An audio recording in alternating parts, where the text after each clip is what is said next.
বন্ধু তুই তো কইছিলি তোর গ্যারেজ একটা পোলা লাগবো, এই জ্বরে লয় আইছি, ও কাজ করবো। আমার তো গ্যারেজে একটা ছোট পোলা দরকার। এই ওয়াশ টশ করবো, মিস্ত্রির জিনিসপত্র আগায় টাগায় দিব। উনি তো বড় হয়ে যায়, উনি এই কাজ করবো। ভাই এই কাজে কিন্তু মিস্ত্রিরা অনেক ঝাড়ি টাড়ি দেয়, আপনি কি করতে পারবেন? ভাই সমস্যা নাই, আমি করতে পারুম। আমার একটা কাজের খুবই দরকার, আপনি যে কাজ বলবেন আমি সেই কাজই করুম ভাই। আপনি পারবেন কি না? আরে পারবো, সমস্যা নেই, তুই ওরে যে কাজে দিবি ওই কাজই পারবো। আচ্ছা বন্ধু, তুই যেহেতু কইতেছস, মাহফুজ যেহেতু আপনার আনছে, তাহলে কাজ করেন। আর মাহফুজ, ওনার বেতন কেমনে কি দিমু? শোন, তুই আগে ওরে রাখ, ওর কাজ দেখ, তোর যেটা ভালো মনে হয় তুই ওইটাই দিস। আচ্ছা ঠিক আছে, তাহলে ওইভাবেই দিমুনে। আচ্ছা বন্ধু, তাইলে আমি আসি, আর ভালো মতো দেখে শুনে কাজ করিস। আচ্ছা ওই রায়হান ভাই। এই যে ও হলো এখন থেকে আমাদের গ্যারেজে নতুন কাজ করবো, আর রায়হান হলো আমার গ্যারেজের হেড মিস্ত্রি, বুঝছাও? ও তোমার সব শিখাই দিব, আমি ভালো মতো শিখাই দিস। আচ্ছা ভাই, আচ্ছা দেখে শুনে রাখিস। এই ওই জায়গায় 12 নম্বর টয়লেট আছে, নিয়ে আসো তো। আচ্ছা রায়হান এটার কতক্ষণ লাগবো রে? ভাই শুধু গিরিশটা মারুম হয়ে যাইবো। তাই তাড়াতাড়ি এটা ডেলিভারি দে, আর কতগুলো বাইক পড়ে রয়েছে ওইগুলো ধরে লাগবে। আচ্ছা ভাই, দিতেছি। আচ্ছা আচ্ছা তাড়াতাড়ি কর। ওই শামিম, গিরিশটা নিয়ে আই তো। আসতেছি ভাই। ভাই এই যে গ্রিস, ভাই এটার কাজ কি শেষ হয়ে গেছে? হ্যাঁ, কাজ প্রায় শেষ। এই গিরিশটা মাইরে দেবো, তুই ওয়াশ করে গাড়িটা ডেলিভারি দিয়ে দিস। ঠিক আছে ভাই।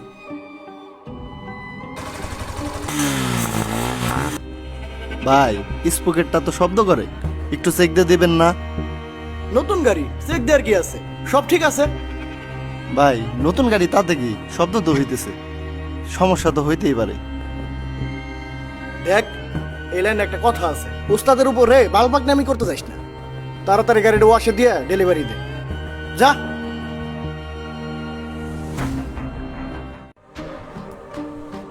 এই গাড়ির বিল আইছে তো 2300। 2300। আচ্ছা আর শোন, ওই যে নতুন পোলাটা যাইছে শামিম, ও কাজ কাম কেমন করে? ভাই, যা কই তা তো শুনে, কিন্তু বুঝদাল বেশি, সব কিছুর উপর দেয়া মাতবারি করবে যায়। বুঝাল বেশি? আচ্ছা ঠিক আছে, নতুন তো একটু বুঝাই টুজাই নিস। আচ্ছা ঠিক আছে ভাই। মামু দেহ তো একটা কাজ করো না, দেহ তো কি হইছে? আচ্ছা দেখতেছি। ব্রেক শু পাল্টাইছিলেন কবে? মামু 1 মাস ধরে পাল্টাইছি, আমি কোনো ব্রেক শো পাল্টাইতে পারবো না। কেমনি কি করবা করে দাও। আচ্ছা মামা, ঠিক করতেছি, আপনি বসেন।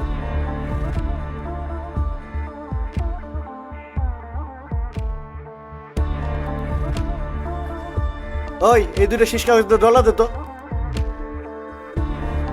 ভাই এই লোহা ডইলে কি করুম, এনে তো মালই নাই। এখন এটা যদি লাগাই বেরেকও কম ধরবো, ডিস্কও ক্ষয়ে যাব। ভাই এটা গুইসা মাইজে দিলে কাম হবো না, নতুন লাগা লাগবে।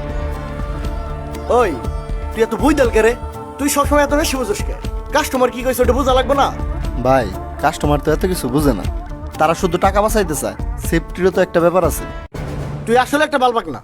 2 দিন ধরে গেড়ে যাই, শেষ আর মানুষ নাই, আমার উপর দিয়ে কথা কস। তুই আসে যা, তুই ওয়াশ করবি এখন থেকে, এই জায়গায় আসবি না, যা। এই শেষ কাগজ দিয়ে যাস। আচ্ছা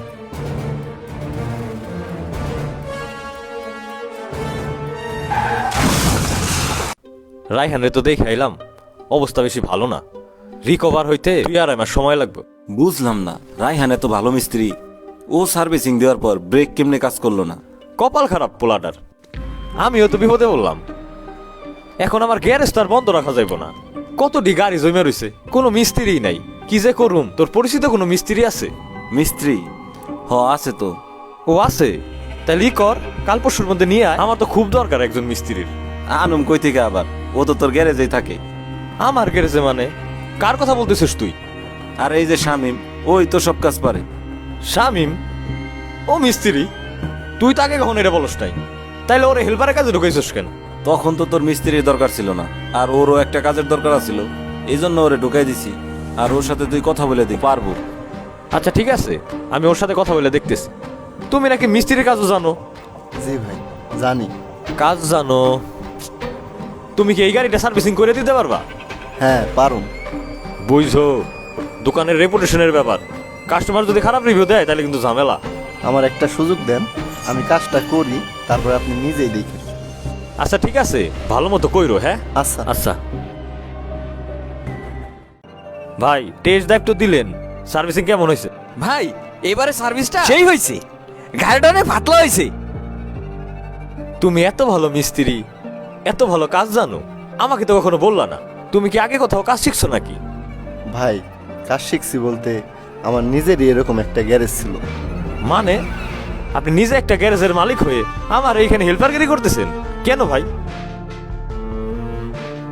শোনেন তাহলে, একটা সময় আমার অনেক বড় একটা গ্যারেজ ছিল, আমার ব্যবসা অনেক রমরমা চলতেছিল, কিন্তু আমার কিছু বাজে অভ্যাস ছিল। কিরে আইসোস? সবাই বইসে রইছে লজাই। হ্যাঁ যাবো তো। ওই এটা ডেলিভারি দিস, আমি একটু বাইরে গেলাম। আমি জুয়ায় অনেক আসক্ত ছিলাম, আমি প্রতিদিন হারতাম, কিন্তু আমি জুয়াটা ছাড়তে পারতেছিলাম না। শুধু জুয়া না, আমার আর একটা বদ অভ্যাস ছিল। তোকে মাথা মতে গরম, মালের ব্যবস্থা কর। টাকা তো নাই, মালের ব্যবস্থা করুম কি দিয়ে? টাকা তো আমার কাছেও নাই, এক কাম কর, আমার দোকানে যা, আমি ফোন দিয়ে দিতেছি, ওনতে টাকা নিয়ে মাল লয়। আচ্ছা ঠিক আছে। জুয়ার মাদকের নেশায় পড়ে আস্তে আস্তে আমার ব্যবসাটা ধ্বংসের দিকে চলে যায়। এক সময় আমার সবই শেষ হয়ে যায়। আমি এক সময় আমার এত কষ্টে গড়ে তোলা প্রতিষ্ঠানটা বিক্রি করতে বাধ্য হই।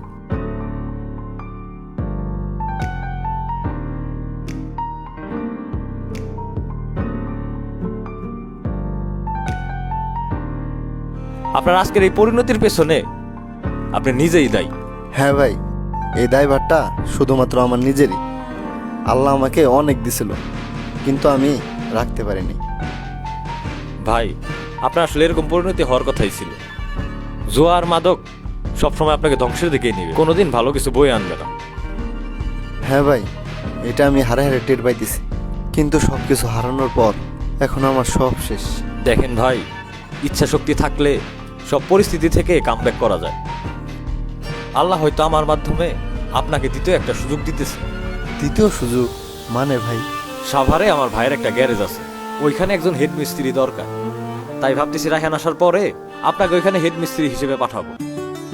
ধন্যবাদ ভাই। ঠিক আছে, কিন্তু একটা কথা মনে রাখেন, জীবন আপনাকে দ্বিতীয় সুযোগ দিতেছে, জীবন কিন্তু বারবার সুযোগ দিবে না। আল্লাহ আপনাকে একবার দিছিল, কিন্তু আপনি রাখতে পারেন না। আল্লাহ আপনাকে আবার দিতেছে, এখন ধরে রাখার দায়িত্ব আপনার। ইনশাল্লাহ ভাই।